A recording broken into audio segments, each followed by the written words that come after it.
I'm getting a little bit of vibes of like Connor Floyd, where like a lot of the MMA guys, Demetrius Johnson, they come out and say, oh, I think Jake can win. He can knock him out. But all the serious boxing people are like, no, this is a one-on-one fight. Anthony Joshua, Jake Paul in a boxing ring. What kind of a chance do you actually give Jake Paul beyond like the Hail Mary Yeah. out of Uh, nowhere kind of I shot? mean, look, uh, when we're doing like these prediction type things, all we can look at is like what's on paper, like their history.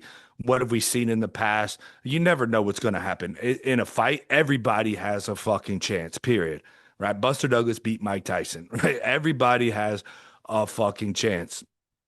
On paper, there is zero indication at all that Jake Paul has any chance. So how do we not go with that? Now, now, now here's the thing is when some of these people make these predictions like, oh, Jake Paul is going to beat him or whatever, I think it almost has to be like a cop out, right? It's kind of a win-win situation. If he goes out there and beats him, you fucking called it. You predicted it. You're the man. He doesn't beat him, you'd be like, bro, you think I really thought that? You know what I mean? And I think it was kind of the same thing with Connor. You know what I mean? The, and look, if you're wrong about it, like nobody remembers, and they're not like, oh, he's a fucking idiot. He was an idiot for thinking that shit. It's like, but if you make the prediction, everybody's gonna remember it, right? And everybody's like, oh wow, like you must be the fight expert. Like you are not a fight expert for calling Jake Paul to win. Like you are going against everything that a fight expert would ever take into account.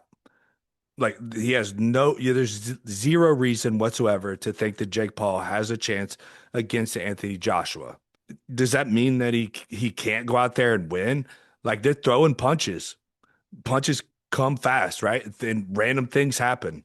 Could Jake Paul go out there and wing a punch and Anthony Joshua just, be looking at some girl in the crowd or something and or Joshua could wake up on the wrong side of the bed, have a shitty night of sleep the night before. Like who knows, right? Like you could supposit a fucking 10 million scenarios, but on paper, not a single one of them add up. So fuck it. Like I don't like the idea of like trying to call out some bold prediction because like I feel like I know something everybody else doesn't know. It's like no, you don't. Like what we know is what we have seen, and what we have seen shows no indication that Jake Paul has a chance in a legitimate boxing match against a former multiple time world champion Anthony Joshua.